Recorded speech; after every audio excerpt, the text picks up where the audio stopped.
Years ago, the great screen actor Jimmy Cagney was working with a young actress that was about to be fired. He went to the director and said, "Let me talk to her." And he walked over to the actress and he said, "Look, it's simple. You walk in the room, you plant your feet, look me in the eye, and tell the truth." The logo of the X-Files is "The truth is out there." The truth is out there. I'm going to paraphrase. The truth is in here. You're about to hear the truth. I'm an actor. My name is John Cipher. For 7 years, I walked through the door, planted my feet, and tried to tell the truth as Chief Daniels on Hill Street Blues, as General Craig on the hit sitcom Major Dad. I was 2 years on Dynasty. You're on Knots Landing. I've done 5 afternoon soap operas, 12 Broadway shows, and 20 films. One of the Broadway shows I did was the great musical Man of La Mancha on Broadway. I was Richard Kiley's original understudy. I sang the words to dream the impossible dream, to fight the unbeatable foe, to bear with unbearable sorrow, to run where the brave dare not go. I'm here to introduce your host this morning, Dr. Stephen Greer. He's a man who is running pell-mell where the brave dare not go. He was an emergency room physician. In fact, the director of emergency medicine at a major hospital in North Carolina. 3 years ago, he sat his wife and his 4 daughters down and said, "I've been doing this part-time, running after the truth, for 7 years now. Now I'm going to do it full-time." He walked away from all that money to pursue the truth. I always think of Hamlet's great line to Horatio, "There are more things between heaven and hell than are dreamed of in your philosophy, Horatio." I'm going to introduce a man who says, there are more things between heaven and hell than any of us have accepted. And I have the witnesses and the documents to prove it. Ladies and gentlemen, Dr. Stephen Greer.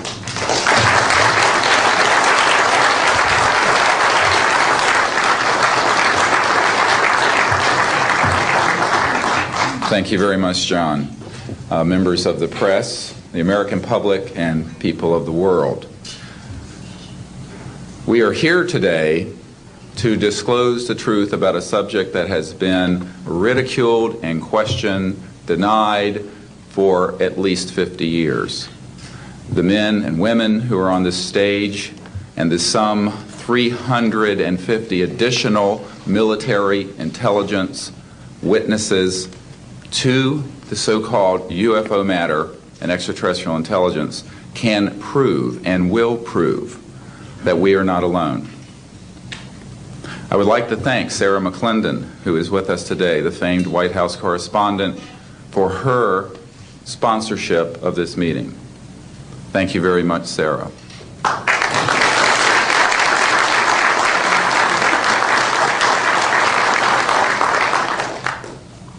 In 1993, a group of military advisors to this project and I met out in the countryside in Virginia. And we decided that it was time for civilians, military, intelligence, and other people to come together to disclose the truth about the subject which is called UFOs. Since that time, I have personally briefed a sitting director of Central Intelligence, James Woolsey, President Clinton's first CIA director.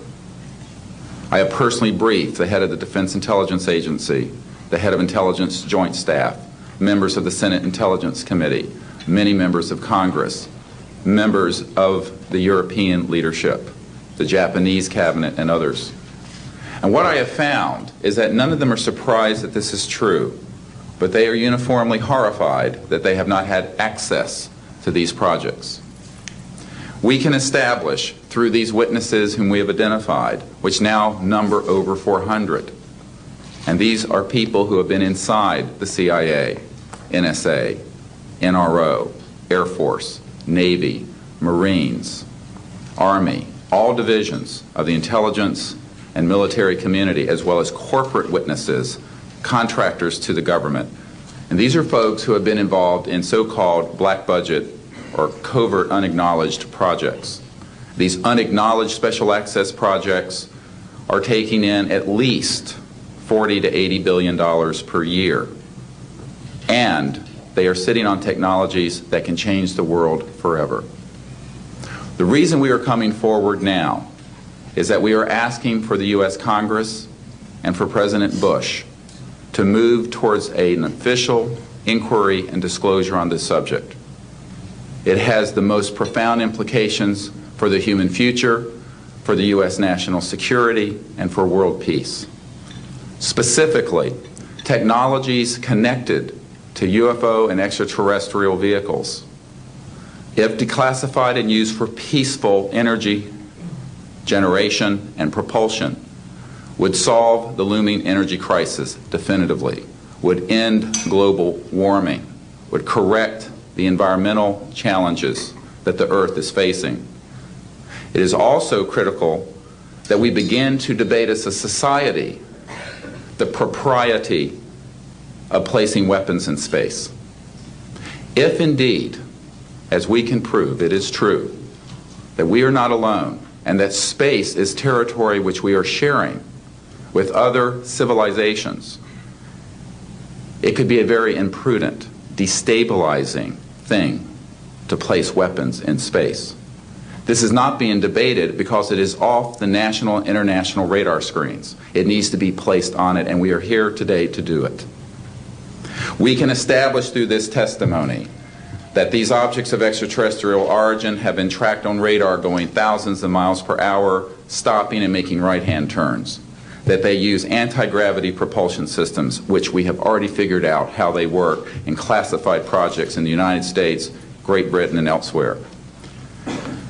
That these objects have landed on terra firma, at times have been disabled, and have been retrieved specifically by teams within the United States, that extraterrestrial life forms have been retrieved, and their vehicles have been taken and studied thoroughly for at least 50 years.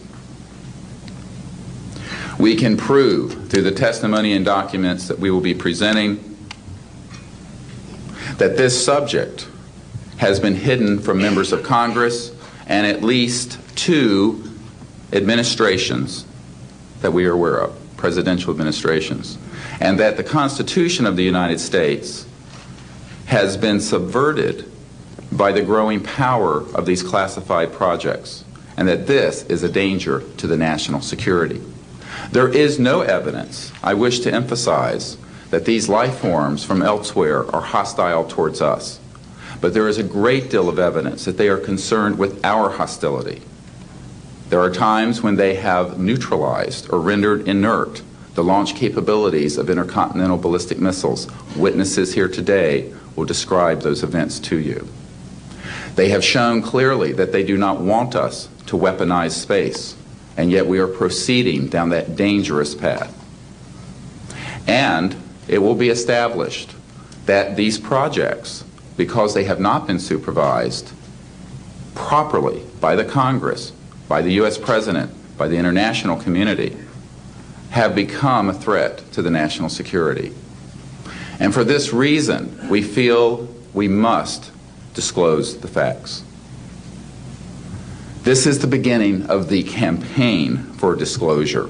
And in a memo that I wrote to President Bush last week, I've stated that this campaign will persist until our goals are met, and they are as follows: that we have open, honest hearings on the subject in the U.S. Congress, that there be a permanent ban on the weaponization of space or the targeting of any objects of extraterrestrial origin, that there be a full and complete study of classified technologies connected to this subject to see how they could be properly declassified and applied for peaceful energy generation so that the world may get off of fossil fuels in enough time to prevent greater ecosystem damage or war over the looming energy crisis, which is sure to sweep the Earth in the coming decade. This is a matter of the most pressing import. It has been ridiculed, yes. I know many in the media would like to talk about little green men. But in reality, the subject is laughed at because it is so serious. I have had grown men weep who are in the Pentagon, who are members of Congress, and who have said to me, what are we going to do? Here's what we will do. We will see that this matter is properly disclosed, and these courageous witnesses, the first 21 of over 100 that we have already interviewed on videotape, have stepped forward to speak the truth. Now, I expect people to be skeptical, but not irrationally so, because these men and women have come forward and they have their credentials, they can establish who they are, and they have been first-hand witnesses to some of the most important events in the history of the human race. As was pointed out to me by some of the men here, they were charged with handling the nuclear weapons of the United States. Their word was trusted on everything of great importance for the national security. We must trust their word now. As Monsignor Balducci said at the Vatican, in an interview I had with him recently, it is irrational not to accept the testimony of these witnesses. So please be skeptical, but that is not the same as prejudiced and closed-minded. This is a matter of great importance, and I ask the media, the scientific community, and the political community to look seriously at this matter and to do the right thing for humanity and for our children. We have available for the media and for members of Congress a nearly 500-page briefing document with transcripts from dozens of these top-secret witnesses.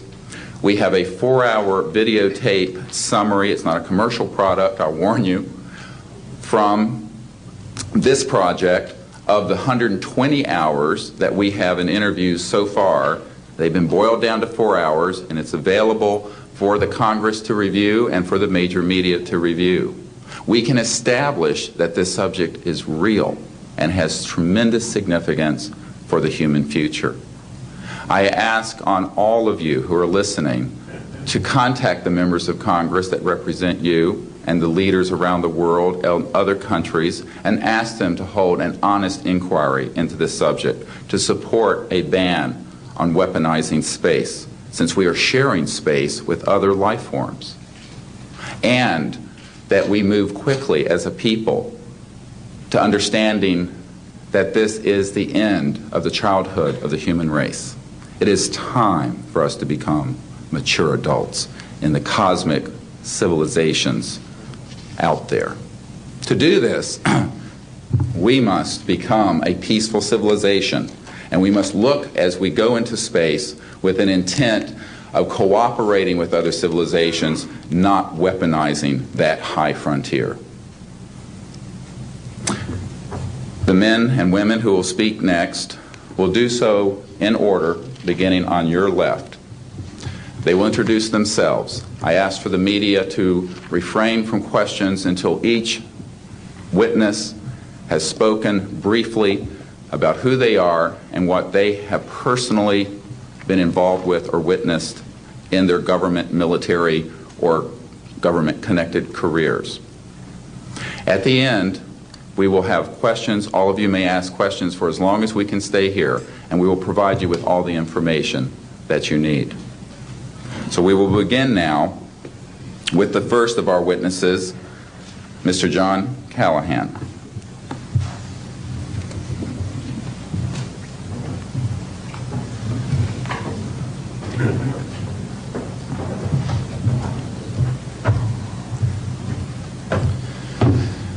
My name is John Callahan. I'm a retired FAA employee. I was the division manager for the Accidents Evaluation and Investigation Division in D.C. About 2 years before I retired, I received a call from Alaska region where the region wanted to know what to tell the media. When I questioned, tell the media what, he says about the UFO and It went downhill from there. What UFO? It turned out I told them what any government employee would do at that time was to tell them it's under investigation. And then I had them send all that data to the FAA's tech center in Atlantic City. The next day, my immediate boss, service director, Javi Safir, and I went to Atlantic City. I had just purchased a new video camera, and I videoed the event. In Atlantic City, we had them play back on a scope, you would call it a scope, a plan view display, PVD, exactly what the pilot seen or what the controller seen, and we tied that in with the voice tape so we could hear exactly what the controller said and what he heard, and we taped it. We came back the next day, briefed the administrator, Admiral Ingen, on what happened. He wanted a 5-minute briefing. After we started the briefing, he wanted to know if he could see the video. We put the video on. He watched the video, the whole video. The next day, he set up a meeting for me to give a dog and pony show to President Reagan's scientific staff and whoever they brought over, and to hand off all that data to them. That morning in the FAA round room, it was either 9 or 10 o'clock, 3 men from Reagan's scientific staff, 3 CIA people, 3 FBI people, and I don't remember who the other guys were, along with all the FAA experts that I brought with me that could decide or talk about the hardware and the software, how it worked. We put on a dog and pony show. We let them watch the video. We had all the data there. We had all the printouts that the computer put out. They got all excited over it. When it was all done, the CIA, one of the CIA men told the people they were now sworn to secrecy, that this meeting never happened and this event never happened. When I asked him why, I thought it was probably just a stealth bomber at the time, he says, well, this is the first time that we have recorded radar data on a UFO, and these guys are going to get all excited, drooling over all this data. I said, well, you're going to tell the public about it? And he says, no, we don't tell the public about this. It would panic the public. He says, we're going to go back and study this. I said, okay. It was what he was going to do. Now, I've told this story many times, and I get sometimes funny looks from people. I have with me the voice tapes of the controllers that were involved, the FAA original tapes. See, after we handed this stuff off to the president's staff, the FAA didn't know what to do with it. We don't separate UFOs from real traffic, so it's not our problem. Okay? I have a copy of the original of the video that we took, which is rather interesting. And once the thing was all over, the reports started coming into my office, but because it wasn't an FAA air traffic problem, the FAA's report ended up on a table in my office. And it stayed there until I retired, when one of the staffers packed up all my gear and helped it move to my house. Also, in a box I found just a few days ago, in my 1992 tax return, I have the target printouts from the computer data, which, so if you wanted to or look at every target that was up there at the time, you can now reproduce this from this piece of paper here. And it's called the UFO incident, Japan 1648, I believe the number was, that happened on November the 18th, 1986.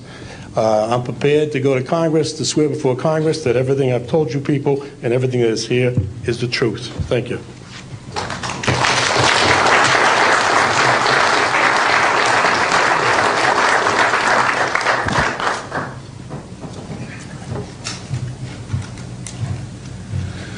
Good morning. I hope you'll pardon me. I'm a little bit nervous. My name is Charles L. Brown. I'm a Lieutenant Colonel, U.S. Air Force, retired, subsequently 7 years with the Foreign Service. I like the name Charlie Brown, a gentleman by the name of Charles Schultz, of great talent, sort of elevated the name, if you will. During World War II, I was a young farm boy from West Virginia. I got the patriotic bug, joined the United States Army, ended up flying bombers in Europe, and ended the war transport in the Pacific. Finished college in the late summer of '49, recalled to active duty in the newly formed United States Air Force. I was assigned to an organization called Office of Special Investigations. The Air Force, as most of you know, was formed in 1947. OSI, as a central investigative agency for the Air Force, was formed, I think, in 1948. So everything was relatively new. Needless to say, starting in 47, UFOs were rather new. The Air Force Intelligence, or Air Technical Intelligence Center was at Wright-Patterson Air Force Base, and I had my office in a building adjacent to it. And our organization was the worldwide investigative agency for the Air Force for any unidentified flying objects. This lasted for about 2 years. The project name was known as Project Grudge. It was a predecessor to a project known as Blue Book, which Ed Ruppelt headed. During my experience with it, I would collect the data from, I didn't collect it, it was sent into my office. I analyzed it. As a pilot investigator, I was able to offer some bits of advice to the Air Technical Intelligence people. Now, you might visualize a massive office, but as I recall, we had a first lieutenant, a secretary, and a technical sergeant. That was the essence of Project Blue Book when it started, or Project Grudge, Blue Book, and expanded somewhat. During the review as an analyst of these various documentary reports, if you will, or documents, I became clearly convinced that there was substance to what was being reported, in that we had ground visual, ground radar, airborne visual, and airborne radar confirmation of some of these sightings. The individuals who made the sightings were everything from airline pilots, military pilots, police officers, some of the people that your lives depend upon on a daily basis. These are very reputable and credible people. I hope that the testimony here from very credible people will convince you of that and will further Steve Greer's disclosure project, in that pressure needs to be brought to bring this to the attention not only of the Americans, but of people all over the planet. These vehicles have been seen and confirmed all over the planet. I am willing to sign a sworn statement or testify to my judgment and to what I have observed. Such things do exist. Please believe me. Please believe those who follow me. Thank you.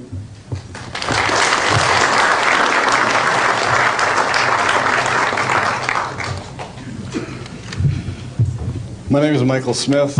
I was in the Air Force, a sergeant from 1967 to 1973. I was aircraft control and warning operator. While I was assigned to Klamath Falls, Oregon, in early 1970, I arrived at the radar site, and they were watching a UFO on a radar that was hovering at about 80,000 feet. It sat there for about 10 minutes and then slowly descended until it dropped off the radar. It was gone for about 5-10 minutes, and then instantly reappeared at 80,000 feet, stationary. The next sweep of the radar, it was 200 miles away, stationary. It hovered there for about 10 minutes and redid the whole cycle twice more. When I found out what you normally do when you see a UFO, I was told that you notify NORAD, you don't necessarily write anything down, you don't write anything down, and you keep it to yourself. It's a need-to-know basis only. And NORAD one night called me about later in the year to let me know as a heads up that there was a UFO coming up the California coastline. I asked them what I should do about this. They said, nothing, don't write it down, it's just a heads up. And then late 1972, while stationed at the 753rd Radar Squadron in Sault Ste. Marie, Michigan, I received a couple panicky calls from police officers who were chasing 3 UFOs from Mackinac Bridge up I-75. So I immediately checked the radar, confirmed that they were there, called NORAD, and they were concerned because they had 2 inbound B-52s going to Kinslow Air Force Base. So they diverted them because they didn't want any proximity of the two. And that night I answered many calls from the police department, sheriff's department and stuff. And my standard response was that there was nothing on radar. And I will testify to this under oath to a congressional hearing.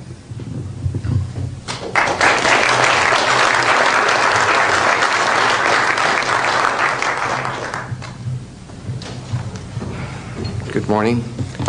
My name is Enrique Colbeck. I am a air traffic controller. I'm sorry for my English. I'm so scared. I'm not accustomed to talk in front of a lot of people. I'm here because I'm being a witness in an involuntary way on my work. I work in Mexico City as radar controller and the International Airport of Mexico. And I'm going to give an example about this silence that we have in Mexico for several years, and this issue happens a lot of times in my country, unfortunately. For example, in March 4, 1992, we detected 15 objects west side of the Toluca airport, that is very close of our international airport at 50 miles more or less. Then July 28 of 1994, we have almost a collision or something that we can name in that way with an international flight, domestic flight of Aeromexico 129, commanded by the pilot Raimundo Cervantes Ruano, that has a trash or something about in his main landing gear in the right leg. That's occurred at night at 10:30 more or less. Then in the next week, the same year, in the same moment, the Aeromexico Flight 904 has another almost collision that was reported for the pilot Corso, the Capitan Corso, at 11:30 in the morning, and we detect that object on a radar. Suddenly, just for a moment. Then in the next week we have a lot of sightings reported by the pilots that give us information about the weird traffic or something, brighting lights and different times, and we detect some of them in that week. But in September 15 of 1994, we have a detection about 5 hours more or less on a radar and a new equipment that we believe that that equipment was working in not a good way, because it's not human that you have detection by 5 hours of the same object and apparently without movement. Well, we concur with the technical persons of radar in our country that the radar system was working well, and was very exciting, and we surprised when at the next day we received information about a periodist named Jaime Maussan that is studied these cases in Mexico, about that a sighting from a lot of people in the Metepec city. There is another point located southeast of the Toluca airport, about a sighting of the big flying saucer, apparently 50 meters of diameter, then for a lot of people, and that led the trash is something in the ground. Well, next, November 24, 1994, we have on service officially our new radar system, and after that moment we have information very exactly about of these sightings at the same time with the pilots and detections. That's why I'm here, because we consider in my country that this is very dangerous. We have a lot of more cases, but I don't want to use more time in this.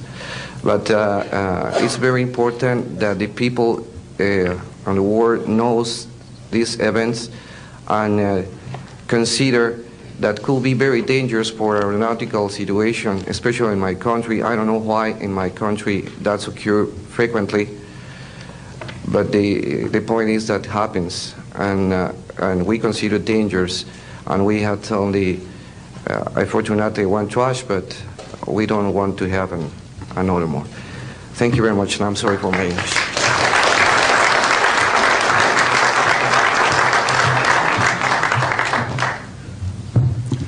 My name is Graham Bethune. I'm a retired Navy commander, pilot, had a top secret clearance.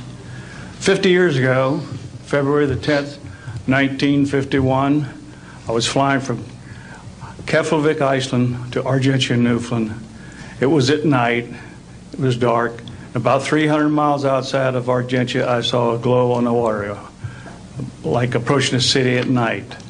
As we approached this glow, it turned to a monstrous circle of white lights on the water. We watched this for a while. The lights went out. There was nothing on the water. Next thing we saw was a yellow halo, small, much smaller than whatever it was launched from, and that was 15 miles away, up to our altitude. Because of the trajectory, I disengaged the autopilot, shoved the nose over to try to go under this thing. And at that time, I heard a noise underneath. I thought maybe it hit us. It was actually some of the crew members ducking, and they collided, and a couple of them were injured. Then it appeared over to the right and moved out slowly and flew with us. It was still not at our altitude, but we could see the shape of it. It had a dome. We could see the coronal discharge. I went back aft, let the other pilot, Al Jones, take my seat to see what the passenger's reaction was. Came back to the cockpit, told him not to report anything simply because what the psychiatrist had said to me, maybe they would lock us up. So basically, the instruments in the cockpit, we had 4 or 5 failures. In the area of magnetic compass, the electromagnetic effect, in area of direction finders, and this type of thing. The craft was tracked by radar in excess of 1,800 miles an hour. It never did get to our altitude. We had 31 passengers, plus the psychiatrist and the crew members that all cited this at different areas. When we landed at Argentia, Newfoundland, we were interrogated by the Air Force, an excellent interrogation, Captain Paulson. When we landed at the Naval Air Test Center here at Patuxent River, we were required by Navy intelligence to make out individual reports. Out of the National Archives, I have the 18-page official Navy and Air Force report. I've made up a report to straighten out all the truth. There's a stack of books out there this high that have written all of this up. So the truth is here. I will testify under oath before Congress that everything that I have said is true.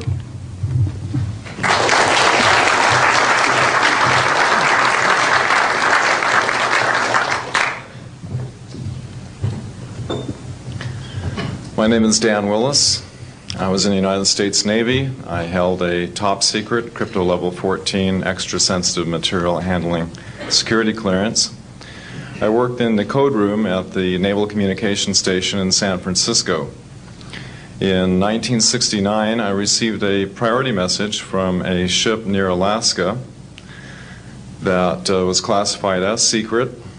The ship reported emerging out of the ocean near Port Bow, a brightly glowing reddish-orange elliptical object, approximately 70 feet in diameter, emerged out of the water, shot into space, traveling at about 7,000 miles per hour. This was tracked on ship's radar and substantiated. Years later, I worked at the Naval Electronic Engineering Center in San Diego for 13 years. The co-worker who I worked with worked at the NORAD facility. When he first started working at the facility, he noticed objects going on the screens that track everything out in space and in the air, objects going off the scale, doing right-angle turns. When he inquired, his older supervisor advised him that, quote, it was just a visit from one of our little friends. I thought this was a little unusual. These statements are true and willing to testify under oath before Congress. Thank you.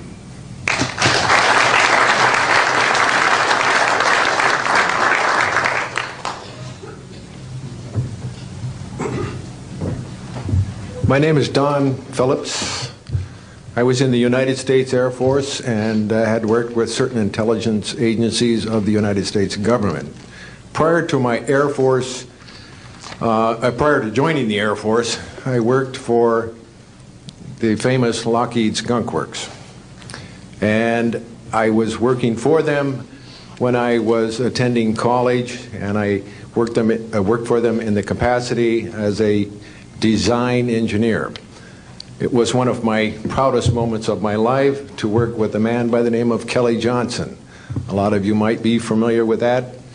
It turns out that the models of aircraft that we were building, as you know, were all classified, were in the deep black, and that I came in on the end of the U-2 project. My main project was known later as the SR-71.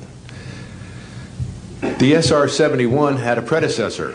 It had a special model built for the CIA, and that those models were one passenger, one pilot special aircraft in order to get from one place to another very, very quickly. Now these SR-71s, as we know them, the Blackbird, are the type of aircraft that are still classified in a sense as far as the altitude that it flies at and also the speed records that it holds. I'm very proud to say that this aircraft played a big part in helping to end the Cold War. The aircraft, the predecessor aircraft, there's strong evidence to suggest that perhaps these aircraft had a different role once in the air. Each pilot, and I know a few of them, each pilot had an assignment before they took off, okay? They learned about the assignment immediately prior to takeoff, and there's strong evidence to suggest that there was a dual role in that they were monitoring some type of traffic to and from planet Earth. This can be verified at a later point. I'll jump into my military experience. My first field assignment for the United States Air Force was at Las Vegas Air Force Station. And that was my first experience with Las Vegas, and I couldn't understand why people were being so excited about going to a place such as this, but I soon found out about a year later. Nellis Air Force Base is located there. Nellis is a major training center for different types of special aircraft and fighter aircraft, one of the premier training sites for pilots all around the world. However, when I learned that my assignment was at a radar site 50 miles out of town, up near Mount Charleston, I had no idea where I'd be, so finally in the daylight I was able to find the location and reported in 1965 for duty. In 1966, early in the morning, about 1 to 2 a.m., I was staying there on base, and our barracks were at about 8,000 feet. I heard a lot of commotion. You know, at that altitude, sound carries tremendously. And I thought, well, it's early in the morning, it's summertime, and there is it's very warm, and maybe I should get up and take a look. I didn't really want to, but I got up and took a look, walked up to the main road up near my office, which was the commander's office. I was on the commander's staff, Lieutenant Colonel Charles Evans. And I was saying, who's making all this noise? Who's making all this noise at this time of the morning? So when I got within about 50 yards of the 4 or 5 people that were standing there, one being the chief of security, they were looking up in the air, and I said, gee, their heads are all looking at the same direction. Well, I looked up to the west, northwest, and to my amazement, there were lights flashing around the sky, moving at anywhere from what seemed like 2,400 to about 3,800 miles per hour. Now, the fact that we're taking an estimate from a distance, you know, we figured, well, this is quite something. However, we continued to watch these darting lights go across the sky and stop, absolutely stop, come to a dead stop, and reverse in an acute angle their direction, and then proceed on in sort of, they were traveling so fast that you could almost see a pattern left by, if you are computer people, when you move a mouse real quick across the screen, you see a little bit of a tail. Well, that's exactly the way these 6 or 7 craft worked. After 5 minutes of watching these things, they all seemed to group up to the west, northwest. Okay? They started to come in on a circle. But what I would like to point out is that where they were putting on their display in the north-northwest sky, just directly east of that is what is known as Area 51. Area 51 is a AEC name, okay? Atomic Energy Commission. That was the old name for Atomic Energy Commission. We knew it as the Groom Lake Flight Test Facility in the Air Force. And it was where we tested our aircraft after we got the prototype made from the Skunk Works. So here are these, let's get back to the circle in the sky. What they did was coalesce and started rotating in a circle, and then they disappeared. Well, I thought, gee, this is something that we have to keep quiet, and that was verified by the Chief of Security. But we waited there and talked it over for a little bit, and it seemed like, I think it was an hour. Then came the radar people from the scopes, which were at 10,000 plus feet, came down for their dinner at 2 o'clock in the morning. And the first person off the bus was a good friend of mine, Anthony Kesar. He said, he was white as a sheet, and he says, did you see that? Yeah, we all said, yeah, it was a nice display. What a show. He says, we documented them on radar. And he says, we didn't give them clearance. We just, the standing order was let them fly through the radar beam. He says, we documented 6 to 7 UFOs. Now, we don't know who was guiding those, but they were certainly intelligent. And we don't know where they landed because they coalesced and disappeared. So I will say at this point, to keep it short, that I will testify under oath as to what I say is true, and I will do so before Congress. Thank you.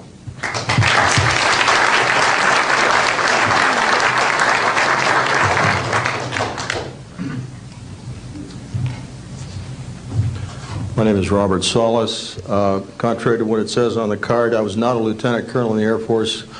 I was in the Air Force active duty after I graduated from the Air Force Academy in 1964 until 1971 and separated as a captain.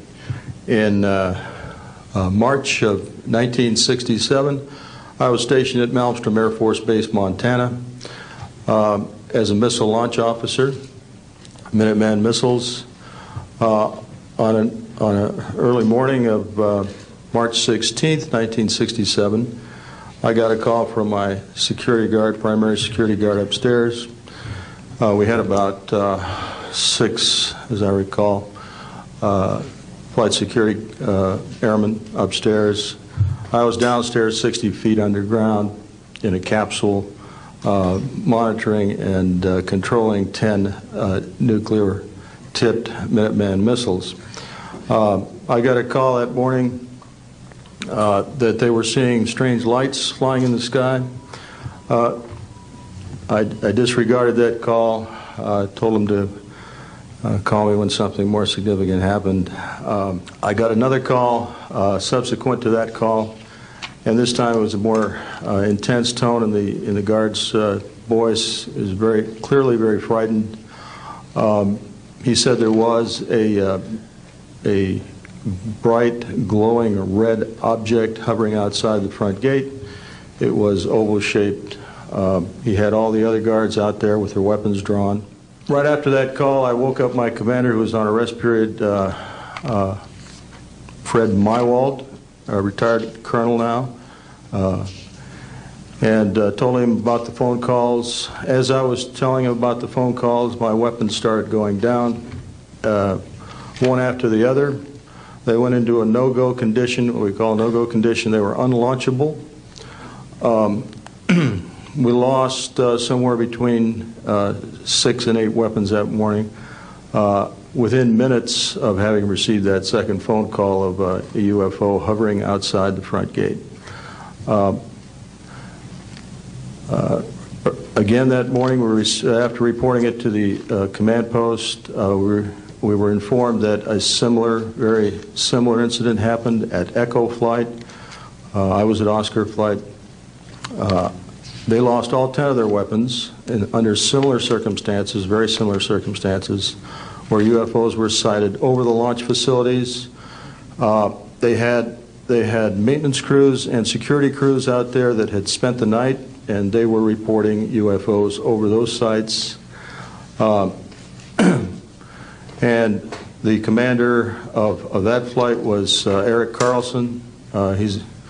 He also separated as a captain, and the deputy commander was Walt Fiegel. He retired as a lieutenant colonel. We have those witnesses that I just mentioned, the names I just mentioned, have spoken of this event before, and they will back up this story. We also have documentation that I received through FOA requests from the Air Force outlining the Echo Flight incident, and including in that documentation a reference to UFOs. We have telexes covering this incident, and in one telex it says the fact that no apparent reason for the loss of 10 missiles can be readily identified is cause for grave concern to this headquarters. This was from SAC headquarters. So we've got those telexes. I've got about 12 witnesses that'll verify parts of this story, including of a man who investigated the incident afterwards for the Air Force, and you'll hear a little bit more about that from the next witness. And also another guard that witnessed a UFO in that same time period, and another officer who retired a full colonel who had other reports of UFOs. Ancillary to that, excuse me, I've got the complete report on a Minot, North Dakota incident. That was Minot Air Force Base, North Dakota, which happened in August of 1966. Very similar UFOs sighted over missile silos, and also a UFO incident that was investigated by the Air Force immediately after our incident within a week. I'm willing to testify to the truth of all these matters that I've spoken about this in front of Congress under oath. Thank you.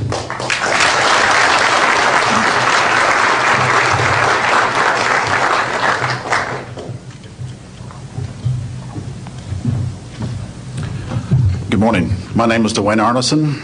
I served 26 years as a communication electronics officer in the U.S. Air Force, all over the world, including Vietnam. I was lucky to be selected to be commander of 3 different units in the Air Force. I held a top secret SCI TK clearance, and for those who know, it is slightly above top secret. I retired in 1986 as a colonel at Wright-Patterson Air Force Base in Ohio.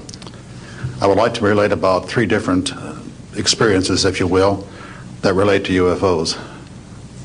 As a young lieutenant over in Germany, Ramstein Air Base, Germany, back in the early 60s, I was in charge of the cryptographic center. I had a top secret crypto clearance at that time, and I can clearly recall seeing a message that went through my crypto center which said that a UFO had crashed on the island of Spitsbergen, Norway, and the team of scientists were coming to investigate it.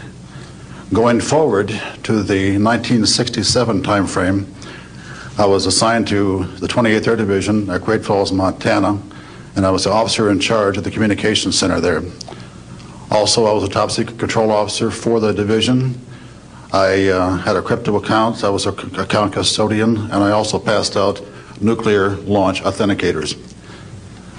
During that time, I can recall seeing a message come through that communications center which said, basically what Bob got through talking about, is that a UFO was seen near the missile silos and the missiles were deactivated. Coincidentally, the person that Boeing sent to investigate the particular missile conditions, if you will, what made them shut down, was my first manager at Boeing, Mr. Bob Kaminsky, who has since passed away. And I can recall him on different occasions. He lived close to me in Auburn, Washington.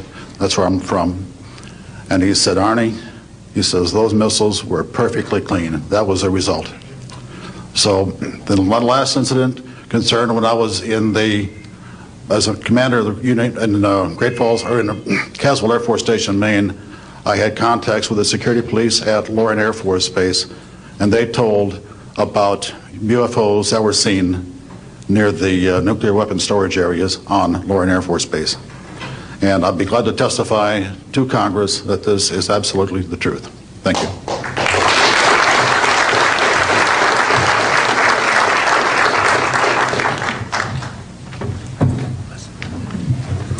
Good morning. My name is Harlan Bentley.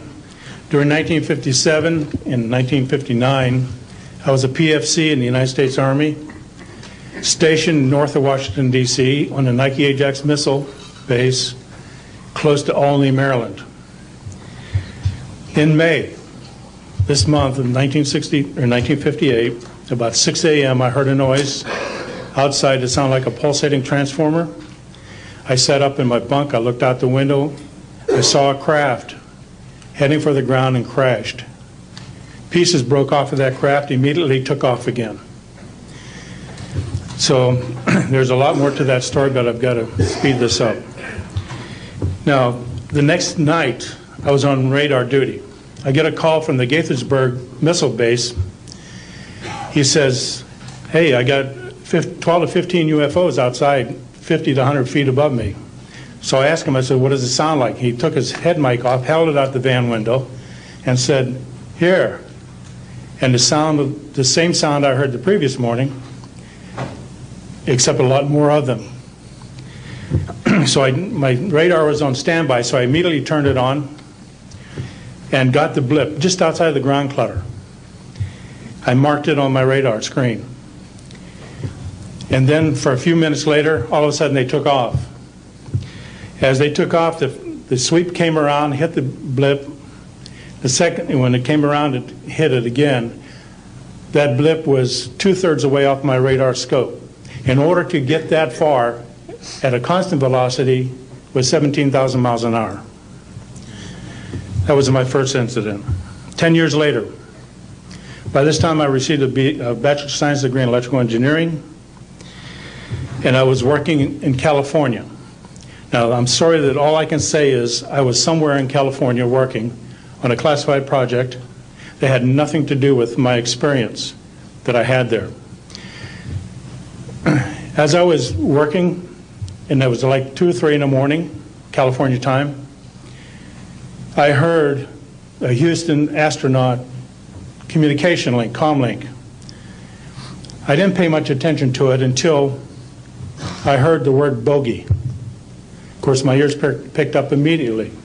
An unidentified flying object of some sort, whether it's a craft, meteorite, or whatever, was on a collision course with that module going to loop around the moon. So basically, I listened for some time, and then I stopped and went back to work. And then I heard, there they go. In the astronaut world, some of you may not know this, there's a term called green turtle. And it used to be, I don't know if it is today or not, but it used to be is you're not allowed to use profanity over the net. And the first person that does that, whoever hears it first and says green turtle, that astronaut's got to buy that man and his entire family a dinner at the most expensive place at Cape Canaveral.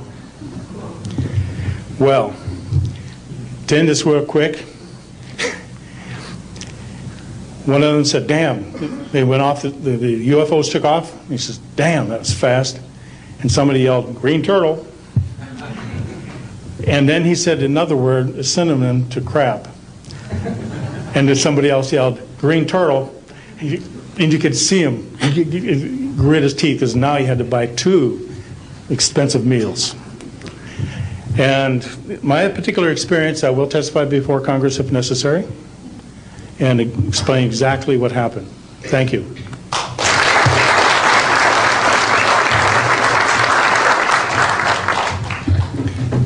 My name is John Maynard. I'm a retired Army. I retired as a Sergeant First Class. For my entire 21 years of service, I held a top secret clearance. Compartmentalized at times to as high as TK, Omni, Crypto, and others. I had access to very, very sensitive documents. My testimony is basically two-pronged. One, I retired from DIA in 1980. And when as an administrator you take over an office, you take over everything and you sign for everything. And I signed for well over 2,000 documents. In order to sign and inventory those things, you have to read them. Not word for word, but basically I went through every document to make sure that it was complete. It was there as they told me, that when I turned my charge over to the next person, those same documents were there. So I got quite a good knowledge of what was going on in those documents, and believe me, there are many, many different references to UFOs. There was also NPIC pictures that shows that it would targeted objects that were casing you out. Now, I worked on the SALT 1 and SALT 2 areas for the office that I worked in. So we were taking pictures all the time for verification of nuclear disarmament. And there were some objects in those pictures that didn't belong there. The second prong to this whole thing is that a lot of people talk about conspiracies over a shadow government. I'm willing to testify before Congress that these black operations do exist. I nearly became part of it. But I saw the light, I think. Or was it? And I got out. And that's it. We have to disclose what we know. And I am willing to testify before Congress under oath, or before any other organization, that what I witnessed was true.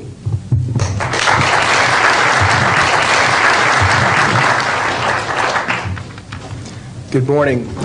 My name is Carl Wolf, and I was a precision electronics photographic repairman with a top secret crypto clearance in the United States Air Force. I was stationed at Langley Air Force Base in Virginia. In 1965, in mid-1965, I was loaned to the Lunar Orbiter project at NASA on Langley Field. Dr. Colley was in charge of that project. They had problems with a piece of electronic equipment that was bottlenecking their production of photographs. I went to the facility, and when I walked into the facility, there were scientists from all over the world. I was stunned, actually, to see people at a NASA project from all over the world. It didn't make any sense to me initially. I was taken into the laboratory where the equipment was malfunctioning. I couldn't repair it in the dark. I asked to have it removed. A Airman Second Class was in the dark room at that time. I was also an Airman Second Class. I was interested in how the whole process functioned, how the data got from the lunar orbiter to the laboratory. I asked the young man if he'd describe the process to me. He did. About 30 minutes into the process, he said to me, in a very distressed way, by the way, we've discovered a base on the backside of the moon. And then he proceeded to put photographs down in front of me, and clearly in these photographs were structures, mushroom-shaped buildings, spherical buildings, and towers. And at that point, I was very concerned because I knew we were working on compartmentalized security. He had breached security, and I was actually frightened at that moment. And I did not question him any further. And a few moments later, someone did come into the room. I worked there for 3 more days, and I remember going home and naively thinking, I can't wait to hear about this on the evening news. And here it is, more than 30 years later, and I hope we hear about it tonight. And I will testify under oath before Congress that what I'm saying is the truth.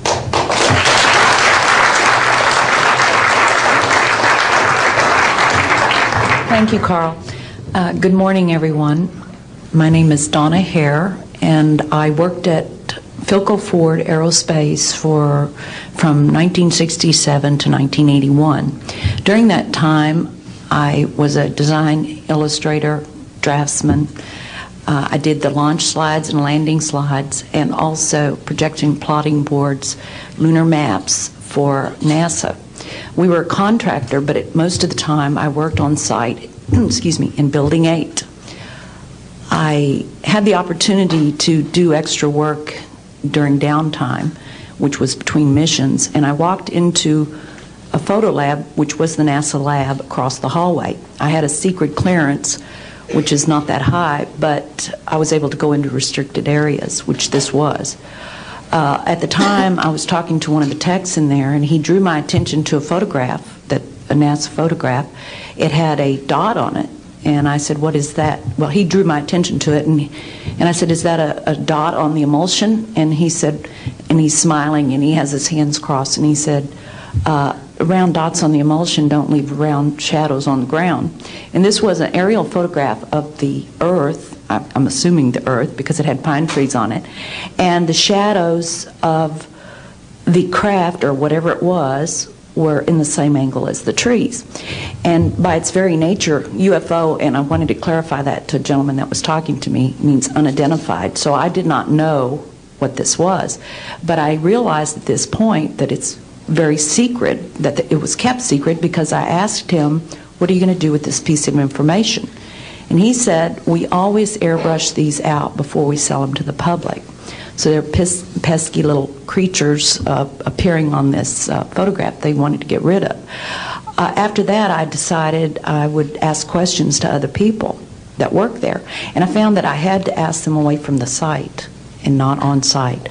A guard told me that he was asked to burn some photographs and not to look at them.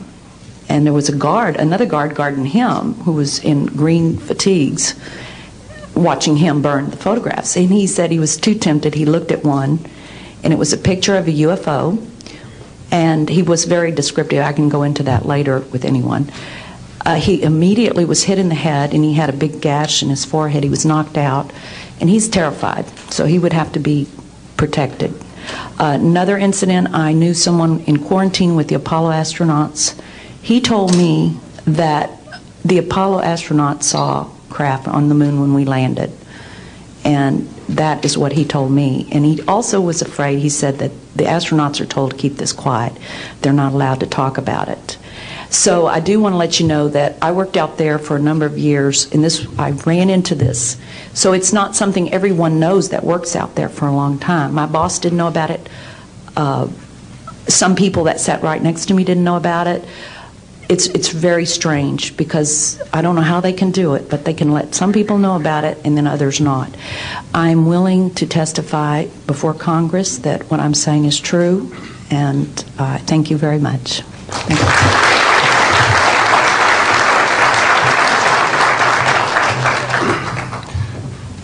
Good morning, ladies and gentlemen, and members of the press. My name is Larry Warren. 20 years ago, in 1980, I was a security specialist assigned to RAF Bentwaters, Woodbridge, NATO Air Force facilities in Suffolk, East Anglia. I had a secret security clearance. I guarded our backline nuclear weapons that were stored there at the time, without the knowledge of the people of Great Britain.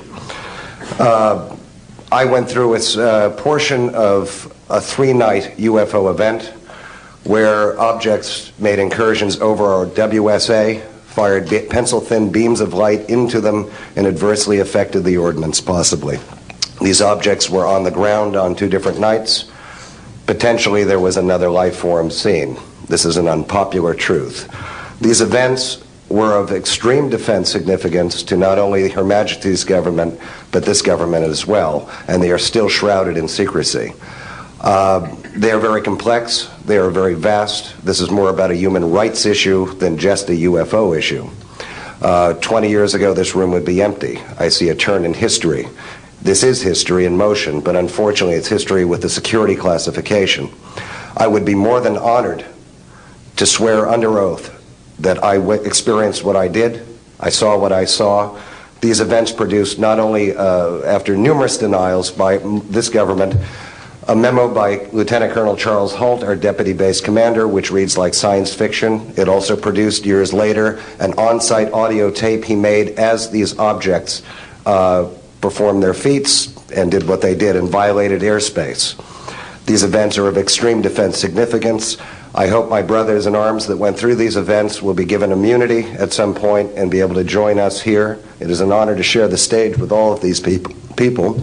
And I think for all of our children, my son Dennis, God bless you, son, we can change the world. You're heroes for being here also, and I will testify in front of Congress if asked to. God bless. Thank you.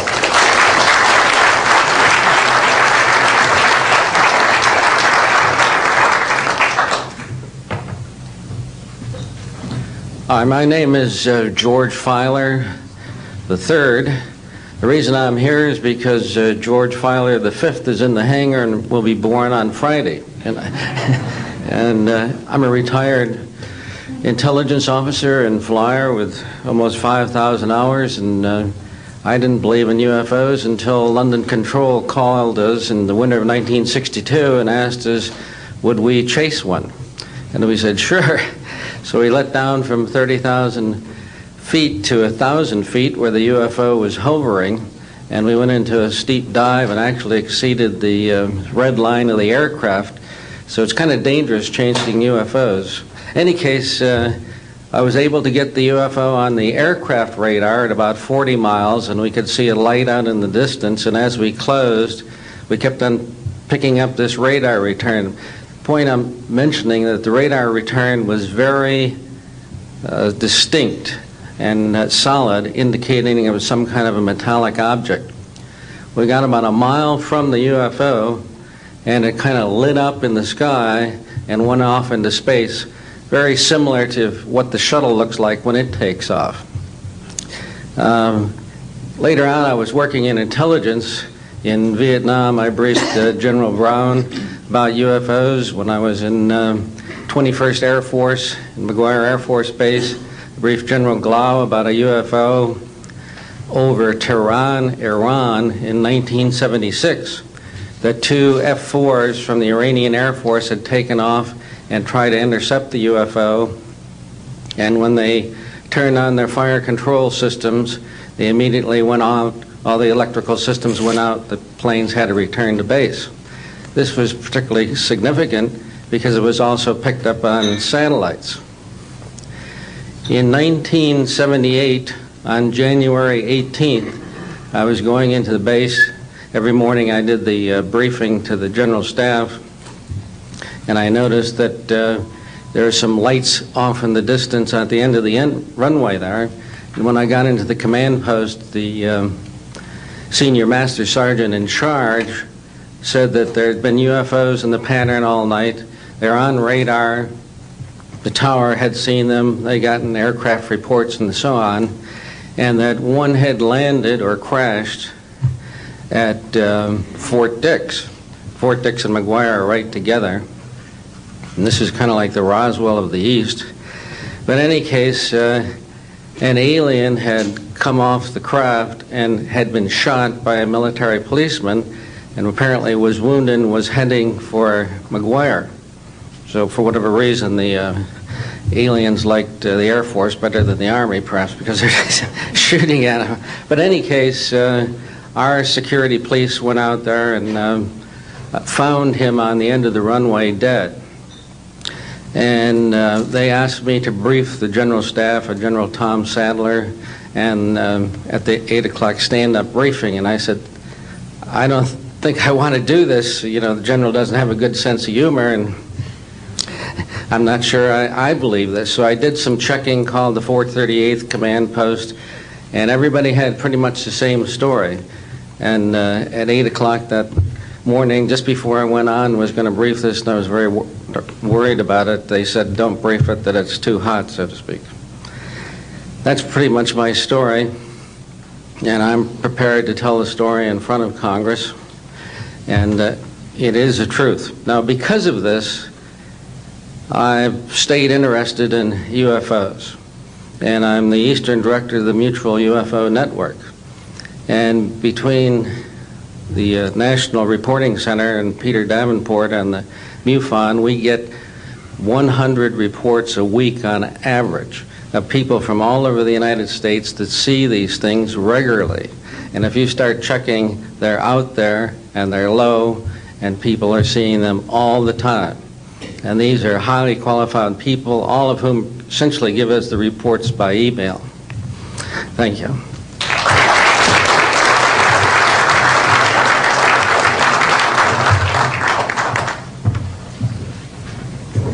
Morning, ladies and gentlemen. My name's Clifford Stone. I was a Sergeant First Class, United States Army. I had a secret clearance with nuclear surety. I could get the clearance that I needed to do whatever it was that was necessary for me to do at the time on special operations when I was called in on those.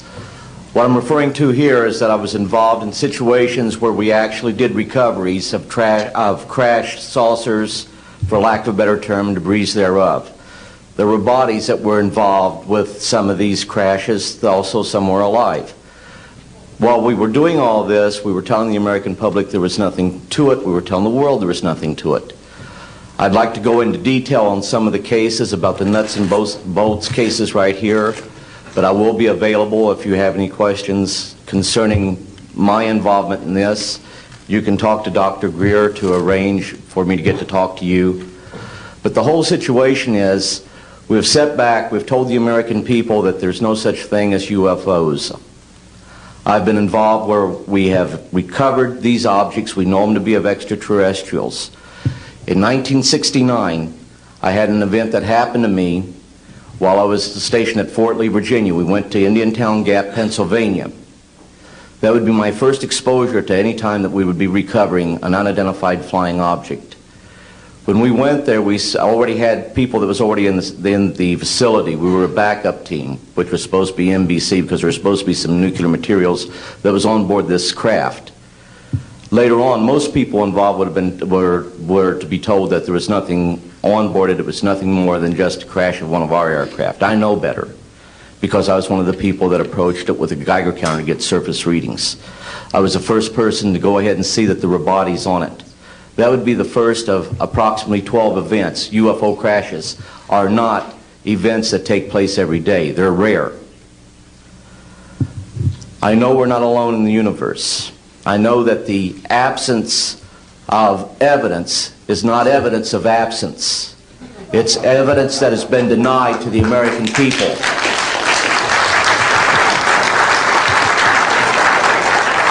I stand before you today in my almighty God, and I tell you this. If Congress calls me in and says, will you testify in detail what you know, I stand here today prepared and ready to do just that. Governments must never lie to the people for no reason. Thank you.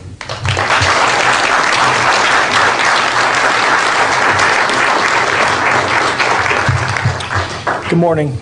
My name is Mark McCandlish, and for the last 21 years I have worked as a conceptual artist for a variety of defense contractors. I've been involved in conceptual artwork or the production thereof for Rockwell on the X-30 program, and also on the high-step program. That's spelled HYSTP, means Hypersonic Testbed Program. During the course of my career, I've twice had a secret security clearance.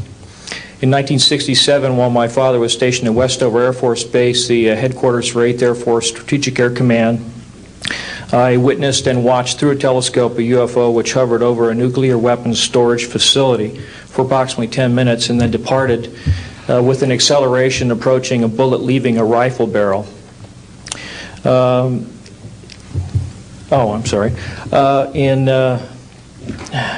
1988, in November, a college buddy of mine, an associate by the name of Brad Sorensen, informed me that he had personally witnessed 3 flying saucers at a very large hangar at Norton Air Force Base during the course of an air show that was held on Saturday, November 12, 1988.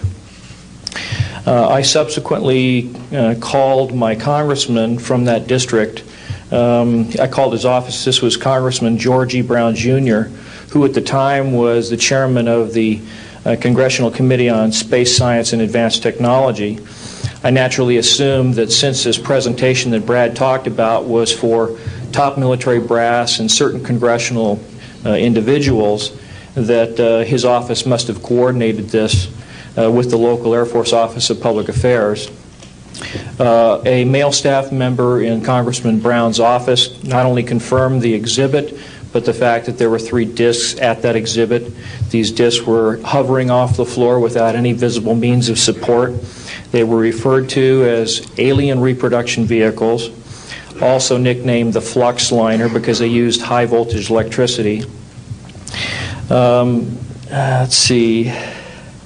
To keep things short, this is a diagram that I made based on a sketch that Brad Sorensen did for me in rough form shortly after he had his sighting, and subsequently cleaned that drawing up and made it much more accurate. And that's the drawing that Dr. Greer is holding there now. Later on, I obtained photographs that were taken in 1967 by a military pilot, Harvey Williams, flying a C-47 for the Air Force at 12,000 feet, approximately 25 miles southwest of Provo, Utah. This particular vehicle matches the so-called ARV in all proportions and respects in terms of the detail of the shape of the craft. And this was photographed, as I say, in June or July of June of 1967. I later spoke to a gentleman by the name of Kent Sellen that I met at an air show at Edwards Air Force Base in 1992, the first unveiling publicly of the B-2 bomber. He indicated to me that in 1973, when he was a crew chief working on experimental aircraft at Edwards Air Force Base, that he had unintentionally wandered into an area where there was a classified aircraft, namely the ARV. He described it in detail, and he added other details to the account concerning the configuration and the operation of the vehicle that Brad Sorensen was not aware of. Subsequently, Brad Sorensen met with the famous aeronautical designer Burt Rutan, gave him a copy of this blueprint which you've just been shown. Mr. Rutan felt that it was a joke and put it on his wall as kind of a joke.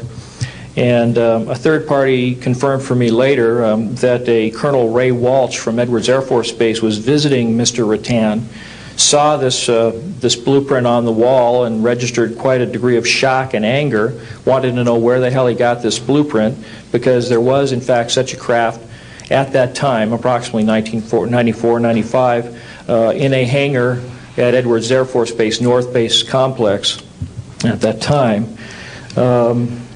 Subsequently, I've done a lot of research on this product, this vehicle. I've come across a number of declassified documents that show that the Air Force, as early as 1960, was wind tunnel testing flying saucer shapes up to Mach 20. And I also have declassified NASA documents that show similar shapes. In fact, this is the document here that more or less details the wind tunnel testing up to Mach 20. This is the NASA document right here that was declassified, and it shows a variety of spherical and lenticular shapes that were flight tested up to, or I should say wind tunnel tested up to Mach 6.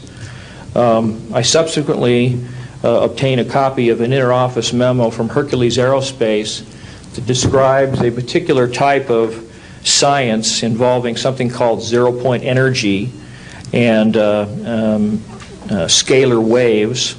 According to Brad Sorensen, this is the basis of the technology for these anti-gravity propulsion systems.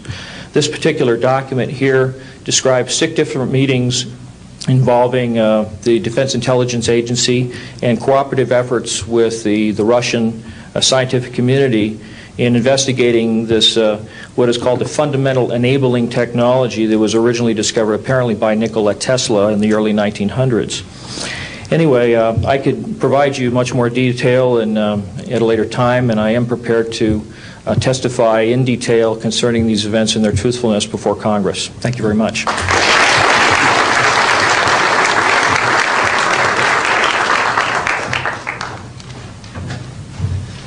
Good morning. My name is Daniel Sheehan. I'm an attorney and serving as general counsel to the Disclosure Project. I'm a 1967 graduate of Harvard College in American Government Studies and Constitutional Law, and a graduate of Harvard Law School. And I served as general counsel and one of the co-counsel for the New York Times in the Pentagon Papers case, and was involved in briefing and arguing the case in front of the United States Supreme Court, giving permission to the New York Times to publish the classified documents, the 47 volumes of the Pentagon Papers. Subsequent to that time, I served as special counsel to the office of F. Lee Bailey as one of the trial counsels when we represented James McCord in the Watergate burglary, and got Mr. McCord to write the letter to Judge Sirica to reveal the Watergate burglars' relationship to the plumbers unit in the White House at that time. Subsequent to my service in that case, I went back to Harvard to the Divinity School to study Judeo-Christian social ethics and public policy. Did my master's work and PhD work there, and became general counsel for the United States Jesuit headquarters in Washington, D.C., assigned to the National Social Ministries Office and their Public Policy Office. It was there in 1977 that I was contacted by Ms. Marcia Smith, who was the director of the Science and Technology Division of the Congressional Research Service. She asked to meet with me, and I met with her, and she informed me that President Carter, upon taking office in January of 1977, held a meeting with then the Director of Central Intelligence, who was George Bush Sr., and demanded that the Director of Central Intelligence turn over to the President the classified information about unidentified flying objects and the information that was in the possession of the United States intelligence community concerning the existence of extraterrestrial intelligence. This information was refused to the President of the United States by the Director of Central Intelligence, George Bush Sr. The Director insisted that the President, in order to have access to this information, needed to have clearance to contact the Congressional Research Service, to contact the United States House of Representatives Science and Technology Division, to have them undertake a process to declassify this information, because the DCI suspected that the President was preparing to reveal this information to the American public. The Congressional Research Service Science and Technology Division, under the directorship of Marcia Smith, was contacted by the House Science and Technology Committee and instructed to undertake a major investigation of the existence of extraterrestrial intelligence and the relationship of the UFO phenomenon to this. I was contacted by Ms. Smith and asked, in my capacity as General Counsel to the United States Jesuit Headquarters, National Social Ministry Office, to see if we could obtain access to the Vatican Library, to obtain the information that the Vatican had with regard to extraterrestrial intelligence and the phenomenon of the UFOs. I pursued that with the permission of Father William J. Davis, the director of the National Office, and we were refused access as the United States Jesuit Order to the information in the possession of the Vatican Library. When I reported this to Ms. Smith, she then later subsequently asked me to participate in a project which I can go into some detail during the question and answer period or later to individuals, pursuant to which I was given access to, as a special consultant to the United States Library of Congress Congressional Research Service, to the classified portions of the Blue Book project of the Air Force. At that point, it was in 1977, approximately May of 1977, I went to the Madison building of the United States Library of Congress. There was no one in the building at that time. It was brand new. I was directed to a basement office where there were two guards at the door. and a third sitting at the table who took my identification, verified that I've been designated as a special consultant to the Congressional Research Service of the United States Library of Congress, and was admitted to the room. I thereupon found photographs, some dozen photographs, of what is unquestionably an unidentified flying object on the ground that had crashed and plowed a furrow in a field of snow, and it was embedded in an embankment. There were United States Air Force personnel surrounding this craft, taking photographs of the craft. And one of the photographs, I could see that there were some symbols on the side of the craft. And so I proceeded through the photographs and found a close-up photograph of these symbols. I'd been instructed that I was to take no notes and had to leave my briefcase and all my identification outside of this room, but I had brought with me a yellow pad. And so what I did is I opened up the yellow pad and refocused the overhead camera onto the same size as the cardboard backing of the yellow pad, and I physically traced the copies of the symbols on the side of this craft, closed the yellow pad back, put the microfiche back into the canister, reclosed the box that I had, and I said, it is time for me to leave. And I took this and proceeded to leave the office, at which point the security guards stopped me, and one of them said, what is that you have there, Mr. Sheehan? At which point I handed the yellow pad to him, and he flipped through all the yellow pages and never found the copy that I had. And so I took that with me and brought it to the United States Jesuit headquarters, had a meeting with the staff, with Father William J. Davis, reported this to them, was authorized at that time by the United States Jesuit headquarters to make a report to the National Council of Churches and to request that the entire 54 major religious denominations of our country undertake a major study of extraterrestrial intelligence, which they declined to do. I was subsequently asked to deliver a 3-hour closed-door seminar to the top 50 scientists of the Jet Propulsion Laboratory of SETI, the Search for Extraterrestrial Intelligence, which I did do in 1977. I'm more than happy to testify under oath to these details to the United States Congress, and would be happy to meet with any members of the press at that time. You may recall I also served as chief counsel to the Karen Silkwood case, in which we obtained the rulings in the Karen Silkwood case. I also served as chief counsel in the Iran-Contra case. It was the first one to testify before the United States Congress to the existence of the off-the-shelf enterprise of Richard C. Cord and Albert Hakim.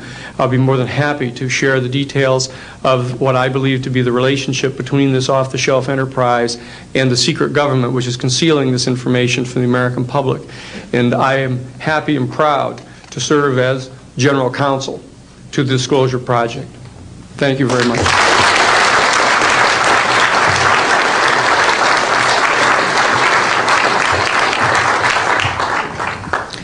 Good morning. My name is Carol Rosen. In 1974, after being a 6th grade school teacher, I was introduced to the late Dr. Wernher von Braun, in the U.S. the father of rocketry. In my first meeting with him, during that first 3.5 hours, he said to me, Carol, you will stop the weaponization of space. And I said, you know, teachers don't stop until June. He said, no, you have to understand, this is February.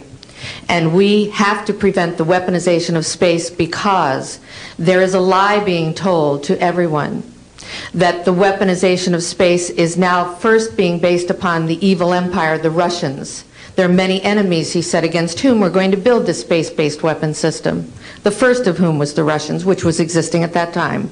Then there would be terrorists. Then there would be third world countries. Now we call them rogue nations or nations of concern. Then there would be asteroids. And then he would repeat to me over and over, and the last card, the last card, the last card would be the extraterrestrial threat.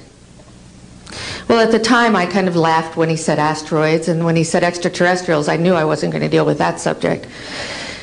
And now we hear on the news just today, this week, that they've slid in another enemy. Only this time we're going to protect our satellites. In other words, we have to have some reason to spend these trillions, to waste these dollars on a space-based weapons system, and they're all lies. This is a system, he told me, that would never protect anyone. Even back then, he talked about suitcase bombs. He talked about chemical, viral, bacterial, biological warfare, that these space-based weapons would never protect us against. And then he told me that, in fact, if you travel around the world, which I did after he died in 1977, I met with people in over 100 countries who were friends. They didn't want to build space-based weapons. I became a space and missile defense consultant. And I worked with people around the world. I became an advisor to the People's Republic of China. They don't want to build a space-based weapons system. And he told me back then that they didn't. He said, go to Russia. They're considered to be the enemy. I got on a plane by myself. When I got to Russia, I had a list of people that I had read out of the newspaper. Chernenko was in office then. He was the only one I didn't get a chance to meet. They introduced me to everyone when I got there. And when I got back, I said, oh my Lord, this man is telling the truth. There is no threat. And I've been waiting until this day for 27 years, and I'm expecting the spin to happen, because he also explained to me that as a military strategist, as a person who worked on the MX missile, which I did later, he said, you will find that there is going to be a spin to find some enemy against whom we have to build space-based weapons. And now we should expect the spin, because he said part of the formula for the intelligence community is if they might have a weapon, then we have to consider that they do have these weapons. So now they do have these weapons, so now we have to build these weapon systems. And that's the formula, except that it's all based on a lie. And we have witnesses here today that have shown you that these extraterrestrial beings, that these craft that have come here are now not UFOs, they're identified flying objects, and we know that they have beings in them.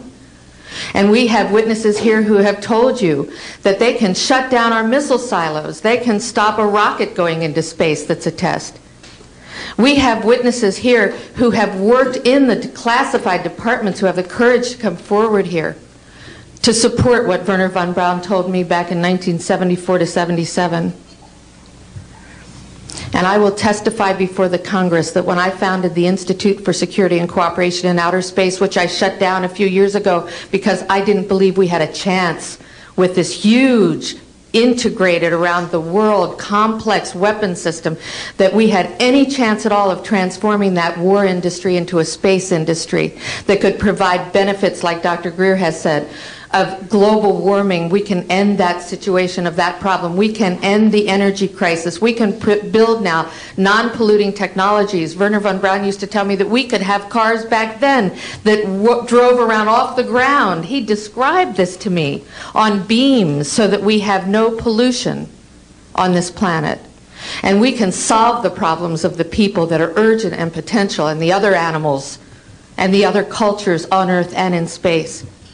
And we can end the arms race without dislocating the industry jobs, without disrupting the economy, by transforming, Wernher von Braun told me, the war industry into a global cooperative space industry that will provide, he said, finally, more jobs and profits on this planet than during any hot or cold wartime, more products and services that can be applied directly to solving the problems of this planet. And we can have a whole planet now that lives in peace on Earth, with all the cultures on Earth, and with all the extraterrestrial cultures in space. And these are words that Wernher von Braun told me in 1974, and I will testify before the Congress under oath about everything I have said and more. Thank you.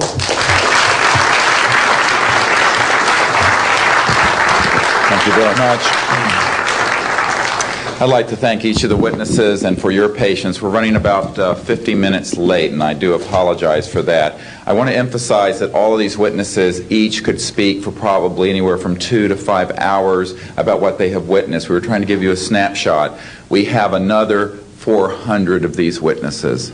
I have carried this burden for 8 years. I'm now giving it to you, the American people and the people of the world, to take it forward. What I'd like to do now is open the audience for questions from the media. You may address them to me or to an individual witness as you deem appropriate. Yes, ma'am. Yes, Maribel Gonzalez with Reforma, Mexican newspaper. I have 3 questions. One is, if you...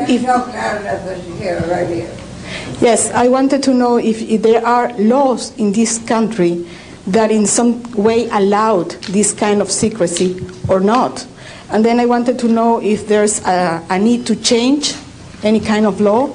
And the next one I wanted to ask you, if you may, is who is profiting from this secrecy that maintains in secret the solution to the energy crisis? I mean... Well, let me get to those, okay, quickly, because we are short on time. First of all, I think initially there was an appropriate national security apparatus in place in the 40s during the Truman and also Eisenhower years. By the late Eisenhower years, we have a testimony from Brigadier General Stephen Lubkin, still a practicing attorney, that by the late Eisenhower years that he had lost control of these projects primarily because of the compartmentalization into the military-industrial complex. Operative word industrial.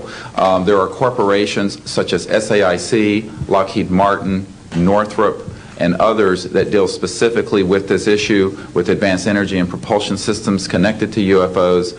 And I think that what has happened, from the best we can tell, from insiders that have briefed me for now about 8 years, is that we have lost control of these projects from a constitutional law perspective because the infrastructure within military intelligence and corporate channels is so well funded and so complex and labyrinthine that there are compartments within compartments within compartments, and people who are in the Congress who make inquiries, and in fact President Clinton, when he made inquiries, were simply denied access, as you heard earlier that President Carter was denied access. On your other question, I would say that in terms of profiting from the status quo, big oil.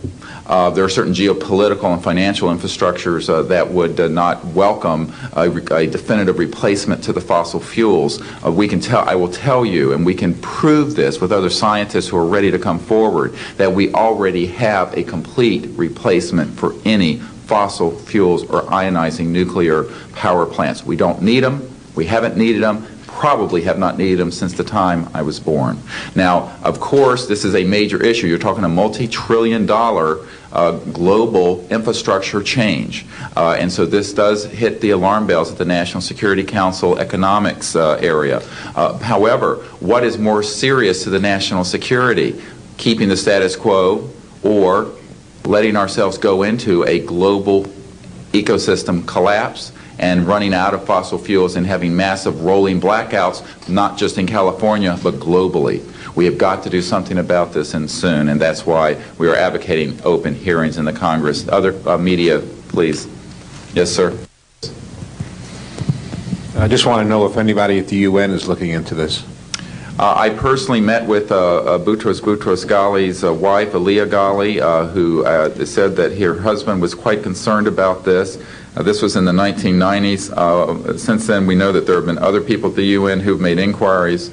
The problem is the UN has no mandate to deal with this. It needs to be given a mandate from its constituent member nations. And I think that the public and the member nations need to ask that the United Nations get involved with this. This is an international peace issue and an international security issue, and it should be taken up by the UN Security Council, and of course we are recommending that as well. Yes, sir. So I think my question is actually to Clifford Stone. You said that you had seen aliens on a craft that had crashed. I wondered if you could describe what they looked like. I could, but it would probably take a whole lot of time. The reason I state that, when I got out in 1989, we had cataloged 57 different species. You have individuals that look very much like you and myself that could walk among us and you wouldn't even notice the difference, except for some of the things that they might be able to go ahead, even in a dark room, and touch an object and go ahead and identify what color that object might be. They would have a heightened sense of smell, sight, hearing. The situation is that you have various types of what we normally call grays. We didn't call them grays in the military, but you had at least 3 types of the grays. You had some that were much taller than we were.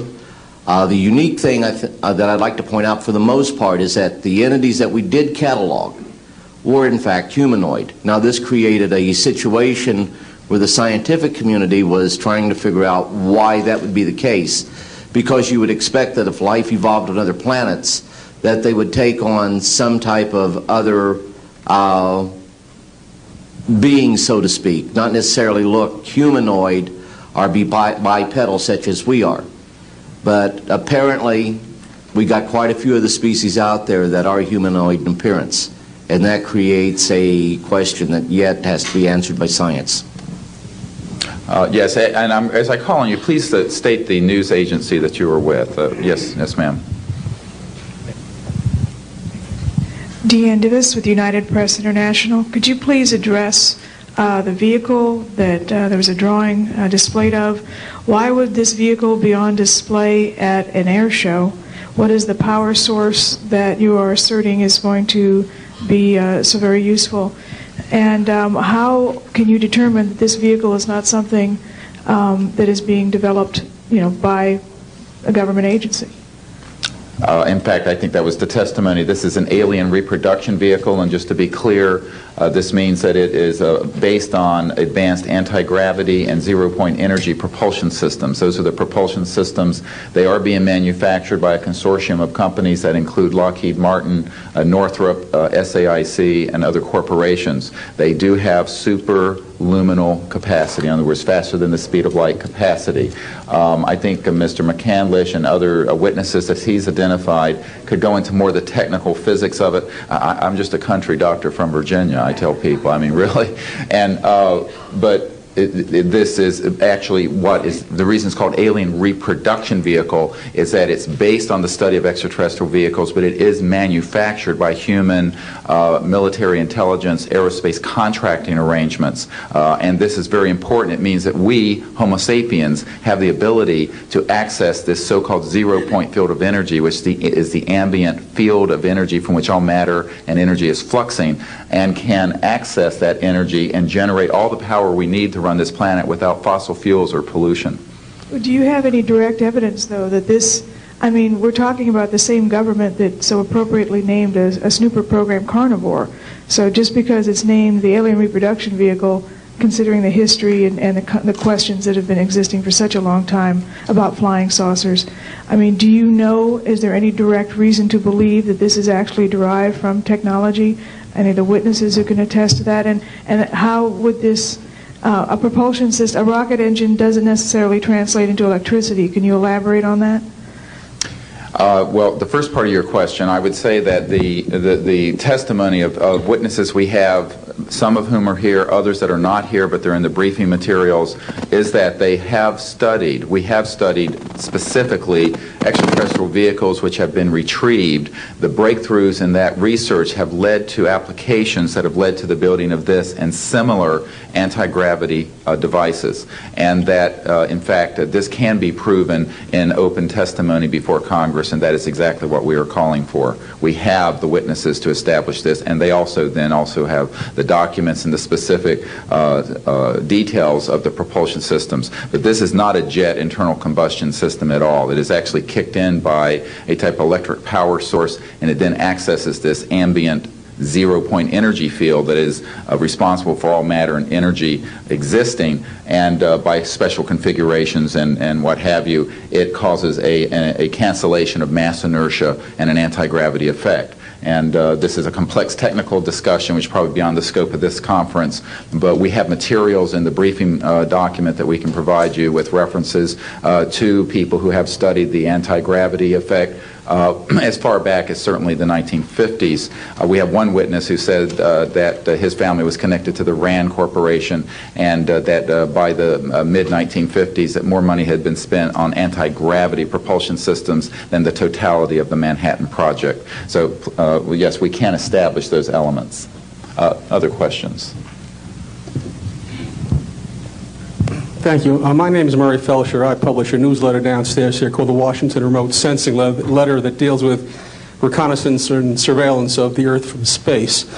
My question is this. Since 1972, with the launch of Landsat 1, and now with the launch of commercial space imagery, there are some archived, I would say, upwards of 35 million photographs of the Earth from space, and not one of them has shown a flying saucer. Are you suggesting that these have been airbrushed out? We're suggesting that there is a system before the public gets hold of anything that's off of a government-connected satellite. There is a compartmented operation that does indeed sanitize them from this type of evidence. And I think the testimony of the gentleman who was with the Defense Intelligence Agency, Mr. Maynard, Ms. Hare, and others would substantiate that. We have other witnesses who have been involved in projects where such items have been sanitized out. It could also be that if you did a thorough search, you might find a few that slipped through. We obviously haven't had the research dollars to go through all the millions of images that are cataloged to look for them, but we do know there's been a very thorough sanitizing of this. And people should not be naive about the extent to which covert programs using billions of our tax dollars have been able to effectively hide this. This is one of the sort of myths of both the media and the public. It's sort of a Pollyanna myth that we live in a society where such things could not be done. In fact, they are done, and we can prove that they have been done. Discredit these entire proceedings here, and I'm wondering how your screening process went. Can you tell us a little bit about your satisfaction level with that? Well, I'm very satisfied that these are genuine and good people who are speaking truthfully. Out of 400 people that I'm dealing with, not 20 times this number, have I been fooled? Yeah. I'm an emergency doctor. Let me say something. People come into the emergency department with flank pain, writhing on a stretcher. What have they got? A kidney stone, right? Yeah, well, some of them go into the bathroom, prick their finger, and squeeze blood into the water, the urine sample, to show that they have blood in their urine so they can get a narcotic injection. Now, have I been scammed as an emergency doctor who has I'm bright enough to kind of know when I'm being scammed, but have I occasionally? Yeah. Is it possible? It's possible. Is it likely? No. And here's what's more important. You don't not treat or accept the testimony or the history of every patient that comes in with flank pain and assume that they're lying just because you've been scammed once or twice. This field, you make a very good point, is filled with hoaxes and scams and what have you. It doesn't mean, however, that all of it is. And in fact, what we're saying after 8 years of research, we have found the documents, the top secret witnesses, the insiders willing to testify under oath before Congress that this is true. Now, here's another key point. Some of the people who are in this witness pool, Mr. Sheehan, myself, and a couple of other attorneys, are members of state licensed professions. And what that means is that if we are perpetrating a hoax, we will lose our license to practice medicine. We will lose our license to practice law because we'll be perpetrating a hoax upon the public. So what I would say to you is that the group of people before you are very credible, and the others whom we have identified are. We are not the CIA. We have not been able to do a $50,000 background check on each person. I'll give you that caveat. But we have done very serious interviews and vetting. And by the way, these people have presented their DD-214s, their defense forms, other documentation that show the two DD-214s and others that show that they were in the military at a certain place and a certain time. So we're very comfortable that, in fact, that the weight of the testimony will carry the day here and that this is real.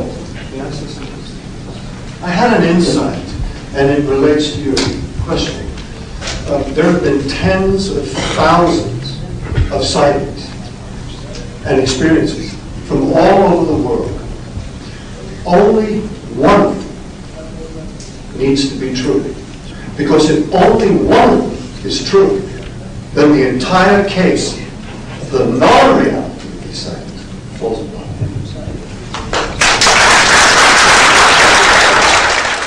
Such evidence out of the public domain, yes.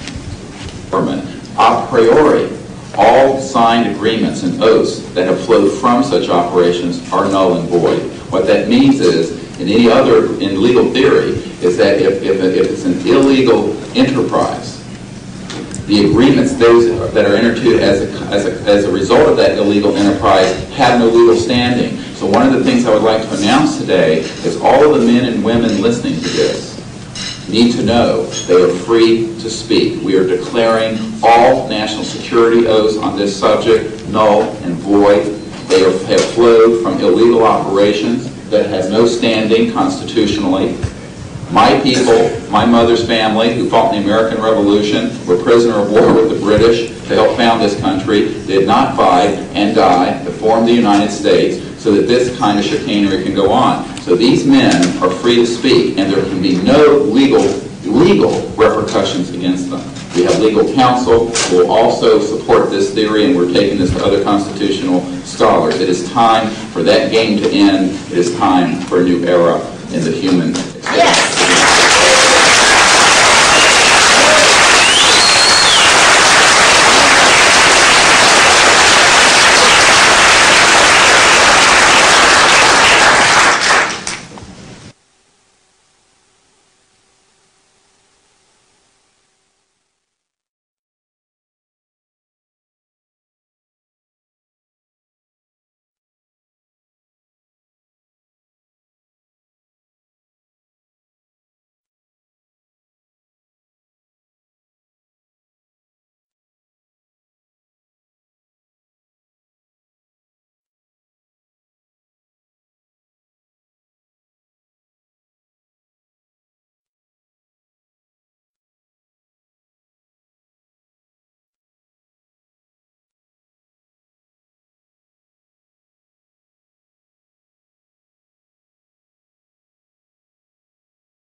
Occasion has also escaped the oversight of the President.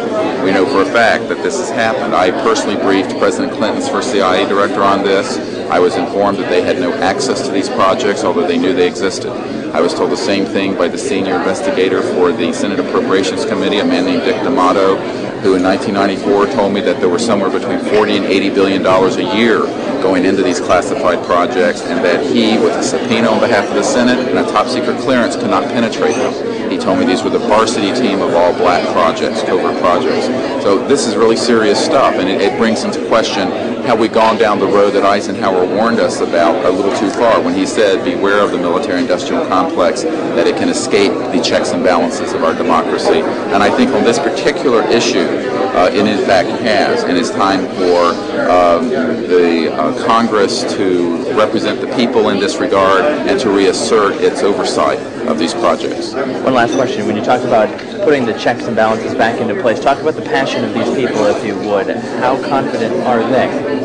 Well, they know what they saw. I mean, these are men ranging from Air Force and NRO officials to people who have been contract agents for the CIA to people who have been pilots in World War II and are heroes of our country, the greatest generation that Tom Brokaw talks about.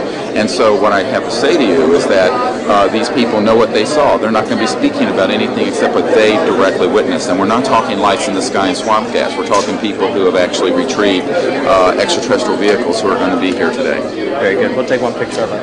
That's concrete and that's based on reality, but anyone who does further research in this field will find that they are not hostile. None of them are hostile. They have shown us that they can shut down missile silos and rockets. They have not destroyed us, and they've been here for tens of thousands of years. We know of 50 years worth, more or less, of secrets. We know of major... And the fact is... What about this hybrid breeding program that keeps being referred to? Well, again, we're not dealing with these kinds of things. We are dealing with credentialed, unimpeachable witnesses here who have worked in projects. We're not dealing with that. We're dealing with what we know. What we know is that these are not hostile entities. I don't know how to explain this to you except that people here, we're all still here. The world is still here. And they have shown us what their technology is capable of doing. And you can yet imagine, and you can hear from witnesses who worked in fields of re-engineering, back engineering, what kinds of technologies can come out of this to literally save people from the suffering that's going on right now. I don't doubt the possibility of that. Yes, in fact, that's what this disclosure is about. It isn't about these other kinds of stories that you have no proof of and nobody does. And the fact is, we have proof here of what we're saying. Well, they have removed artifacts. Well, again, we're not going to deal with this kind of story, and a lot of that is manufactured also. That's for sure.